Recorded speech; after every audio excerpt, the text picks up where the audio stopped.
Hey everyone, welcome again to another episode of Disability Landscape. I'm your host, Charlie Brose.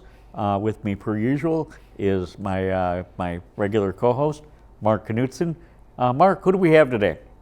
Today we are going to be talking with an individual who does storytelling, and we'll get into more of that. But first, I want to introduce, and she's going to start off with this story. I'm going to introduce Marie Cooney. Marie, welcome to Disability Landscape, and it's all yours. Why don't you tell us? Thanks, it's wonderful to be here. Recently, I was able to tell some virtual storytelling at the Fringe Festival in Minnesota, as well as the Denver Festival, using iMac for movies. But it is wonderful to be in front of two of you as a live audience, as well as the television audience, and tell something without the bells and whistles and back to the live storytelling event. So, Let's Be Decadent is a story about young Reed. Let's be decadent, I said to him when he was in second grade. What's that? Well, it depends who says it. He pondered this for a moment, and then he looked at me quizzically and said, what does it mean when you say it? Oh, it means something is oh so good.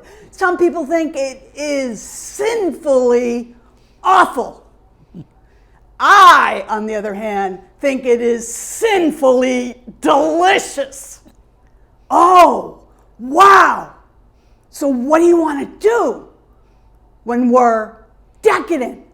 I love when a young child repeats a newfound word immediately. Do you like hot chocolate? I asked. Yes. Do you prefer whipped cream or marshmallows? Oh, it depends. When I'm at home, I love whipped cream. I love marshmallows in my hot chocolate. But when we go out to eat and Mom orders coffee, I get hot chocolate with whipped cream. So I turn to young Reed and I say with sheer excitement, let's be decadent. Let's have Ghirardelli hot chocolate with marshmallows and whipped cream. And so it was that he learned yet another fun word from me. Reed hated spelling test, but he loved word finding and learning games. This was a game we did for months. And since we had just made snow people and dog outside, I said, get 3 mugs for you, your mother, and me. We carefully heated the milk so it wouldn't boil over. And we added marshmallows in the cups. We added the chocolate milk, which had been warmed but not boiled over, and we topped it off with whipped cream. Oh, yes! What an exciting day. Now, the best thing about teaching kids new words is when they have integrated them into their own vocabulary and just use them day to day. When summer came, Reed asked me, Marie, let's be decadent. And I said, sure, how should we do it today? And he said, can we have an ice cream sundae instead of an ice cream cone? And his mother teased, only if you finish your supper first. And so it was.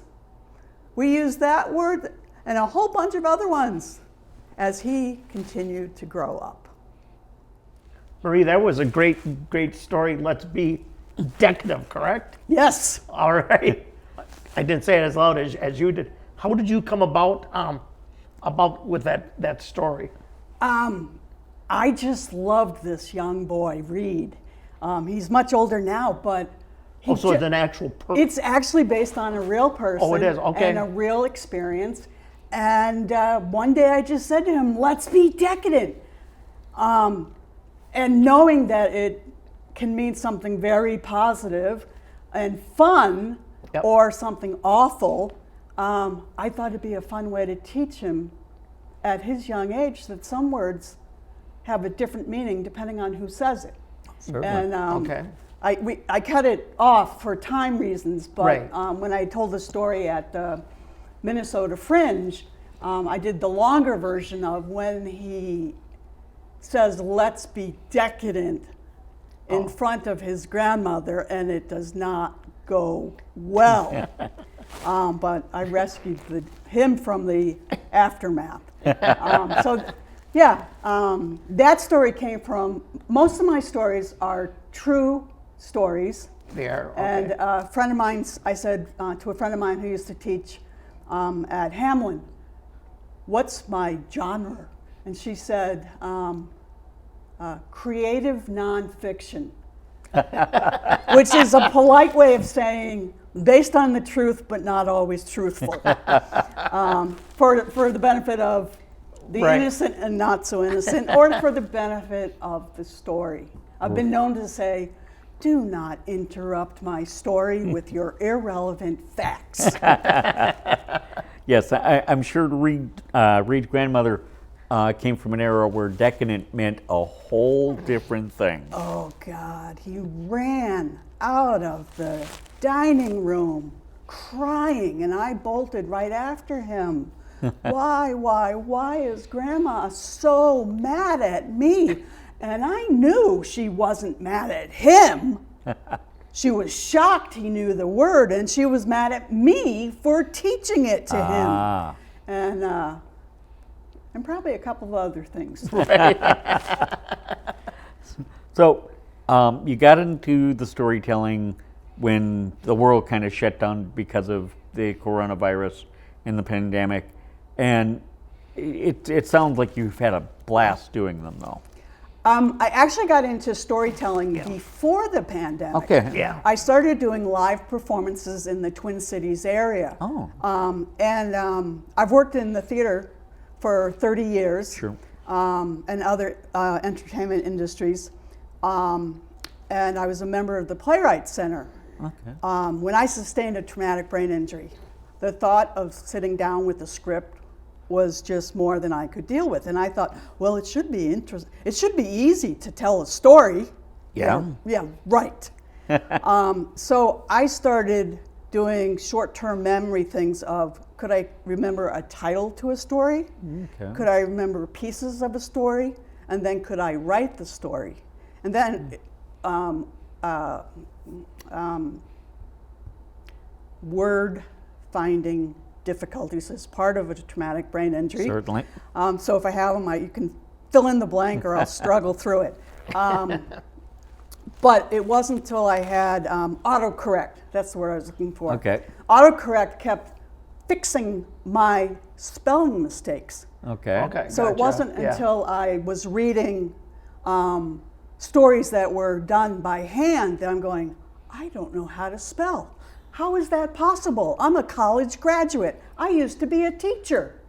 And so I started writing stories as an alternative to writing plays to keep me sane Okay. during the first 8 years of my recovery process, Okay. which is actually lifelong for anyone I would who have- who has experienced a traumatic brain injury injury, or sure. a congenital brain injury. Okay. It's a life altering, and it changes everything. Because when you have the brain injury, and of course it all depends on the severity and that, but you basically have to relearn everything. Is that It depends. It depends. Like for you then, how much did you have to relearn? Some people have to relearn how to talk. Okay. I had to go to physical therapy because I had difficulty with some movements. Dexterity, that Yep. type of thing. Yep. I'm ambidextrous, which kind of got me to get away with some losses. you are ambidextrous. Yeah, I'm pretty good because I work in theater, so. Got to be quick with both hands. Right. And then other people will have language challenges. Yep. Others, I mentioned to you in an email that schools, the Brain Injury Association or the Brain Injury Alliance Okay. Yep. of each state in the United States wants to start tracking brain injuries with children. Certainly. Yep. Because a lot of times it's not like breaking your leg in No. a sports event. You break the leg and it heals. Right. If you don't track the brain injury with the kid is a great student, social skills in kindergarten, basic math, multiplication, and then foreign language, and this kid is acting out. And you think, what's the kid's problem? Yeah. Why? It's What's not changed? the kid's problem. It's that that's brain the injury. first time the child has been challenged to use that part Of the brain. of their the brain. So you'll often find out as students get older that their abilities, their skills, social skills, and behavior changes drastically. It does. Okay. Through the years. And I've only learned this because of my own behavior. Wow. Oh, through the year. Yeah, my own behavior has changed. As the years go on, your behavior and moods and whatever. One of the things I learned after my injury, and I've had 2 work-related brain injuries and an automobile accident brain injury. Oh wow. So 3. yes, and one of the things I learned is if anyone out there knows someone with a brain injury, ask your doctor, can I please have a neuro psych evaluation? That And that is. talking to a neuropsychologist, and you do a battery of tests, which is the Minnesota MMPI. I forget what it stands for. Okay. But it's a psych test that tells you if you have problems. Okay. Okay. But then you do a battery of games. And I'm thinking, what are all these games for? Right. Yeah. And they're teaching, they're showing, do you have visual deficits? Okay. And I do, which is why on your screen, on some of your other shows where you're using the geometric pictures, I have like an upper left deficit screen. So on this game, you had to repeat what you saw in the picture. And if you leave out everything in one picture, then they know you're not tracking that part of the visual field. Of the field. So all these tests were great. Okay. And I did more than you could imagine because it was a work comp injury, Oh, it was. Okay. Yeah. which is a whole other story in and of itself. Yeah. That's a whole nother story in itself. If you would, can you kind of take us back through your injuries, how, what the circumstance, that kind of thing, and recovery time that you've, I know it's a lifelong recovery, but, the general recovery, the kind of getting back on your feet thing. My first injury was in the 1990s. Wow. I was working at O'Shaughnessy Auditorium. Okay. And one of the young dancers had dropped something on the stage. Okay. And I said, hold the lights. I have a visual on it, and you have visual memory beyond the blackout of the lights. Sure, okay. And I knelt down to pick up what had been dropped for the safety of the other dancers, because as a stagehand, it's my job to keep everyone backstage safe. Yeah. Sure. And as I stood up, I felt this tremendous force in my head. And I asked the stage manager later, what What happened? the heck Because it happened? knocked you out, I assume then? Unknown.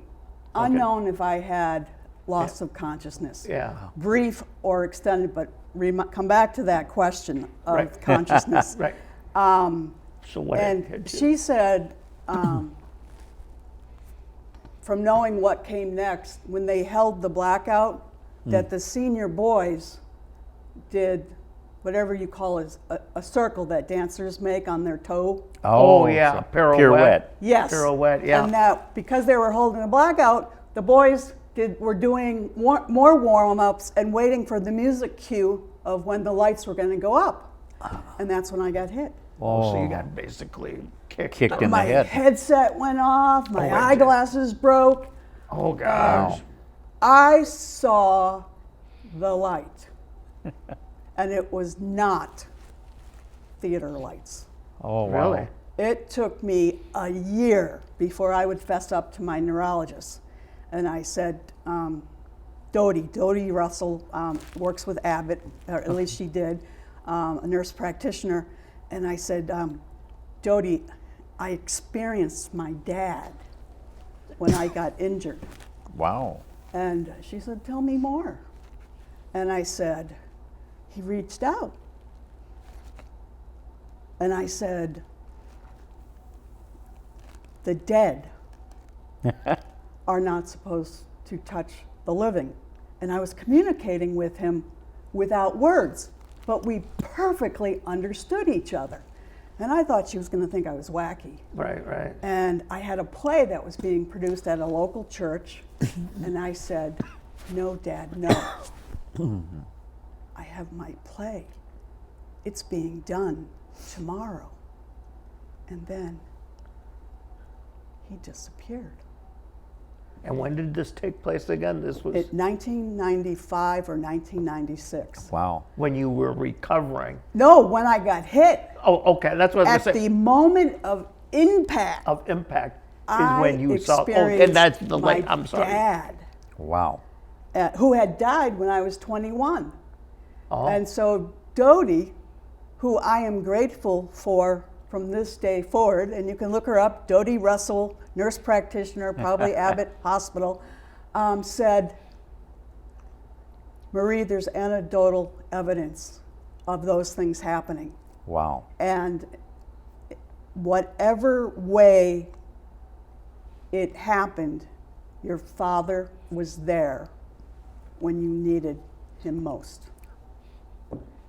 and then, like you had mentioned too, you weren't even sure how long you were unconscious or knocked out for, correct? She was so glad that I told her that story finally. Okay. And she said, some people will say it's synapses in the brain just going do-do-do-do-do and bringing you memories. Okay. Oh, gotcha. Others will say it's a spiritual encounter. Right. Yeah. And she said, thank you for telling me. What that lets me know, without a doubt, you were knocked unconscious for at least some amount of time. Some amount of time. And I don't know how I got from being on stage That's what I was during a going to ask blackout you. Yeah. to being stage right, That's where I was working and lining up kids and getting them ready for the next dance. I have no recollection. Oh, you continued on with the show. Yeah, I continued on with the show Really? and went home and said, oh my God, I've got this massive headache. Would Yeah. you take me to the hospital? And this was 1990, 1995 or 96. where there wasn't a lot of focus Yeah, and on brain injuries, concussion, the whole there, gamut. so much more information Yeah. has happened in the next 10, 20, 20 years, 30 years. yeah. Yeah, it has been 30.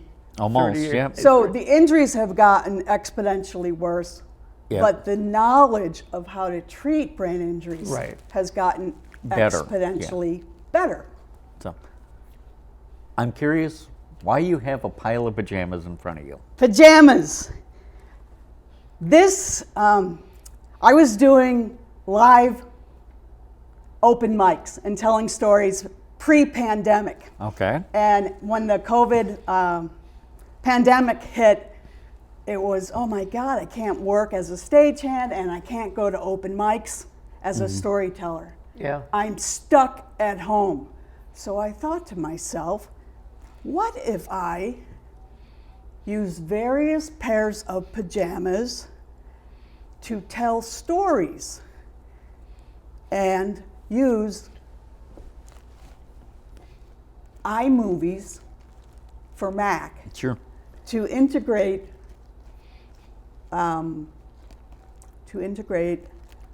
video. Sure. To integrate video Okay. from my camera, sound cues, music cues, and titles. Okay. And so what I did is each pair of pajamas was a different story in a different location of my house.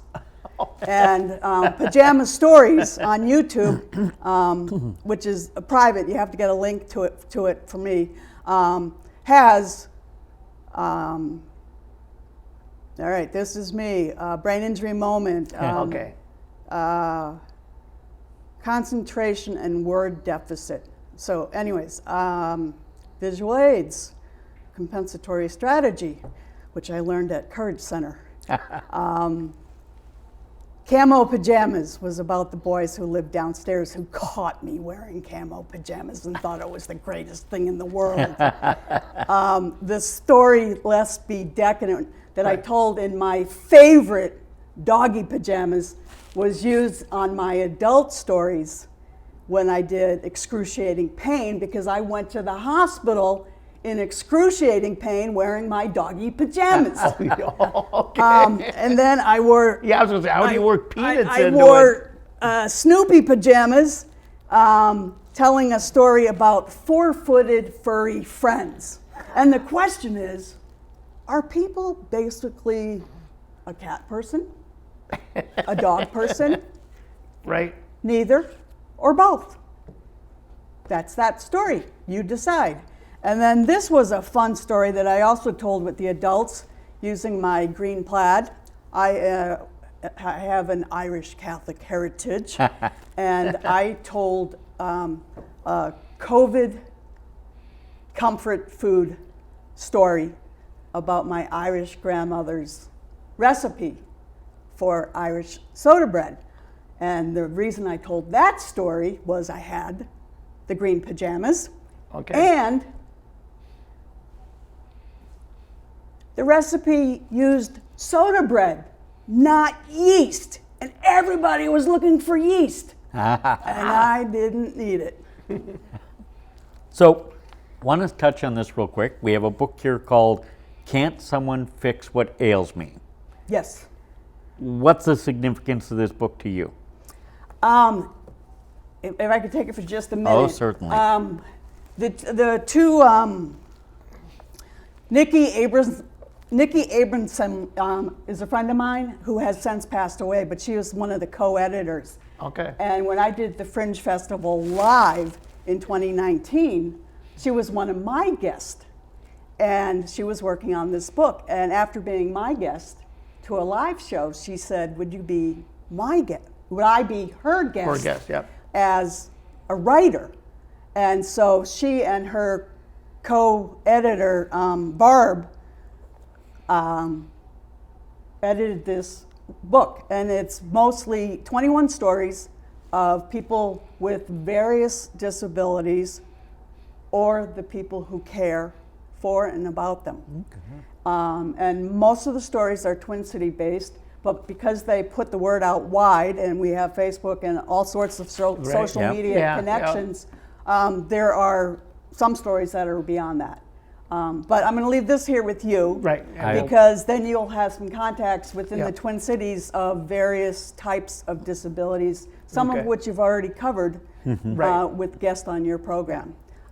This book is available, signed copies from anybody who's in it, or you can get it on Amazon in And if people want more information about you and your stories, how should they go about that? I think you have a YouTube channel, or I have a YouTube channel. There's more than one Marie Cooney, so look at me from my face. There's a Marie Cooney from Ireland. Could be a long lost cousin, but Okay. some of the stories are clips to trailers to the stories Okay. I told. And if you write to me at Marie Cooney Stories, all one word, at gmail.com, you could ask for the links to the fringe stories. Okay. And I can send those out. They're currently not published on YouTube because they're being used, hopefully for profit. But There you go. I won't turn people away, especially if you'll call me back and give me feedback. Charlie, I'll let you wrap the show up. So I want to thank Marie Cooney here for joining us today. Fabulous stories. We're going to have her back. My co-host Mark Knutson, as always, is in the chair just pretending to be interested. So my name is Charlie Brose again. Thank you for watching Disability Landscape. We'll see you next time.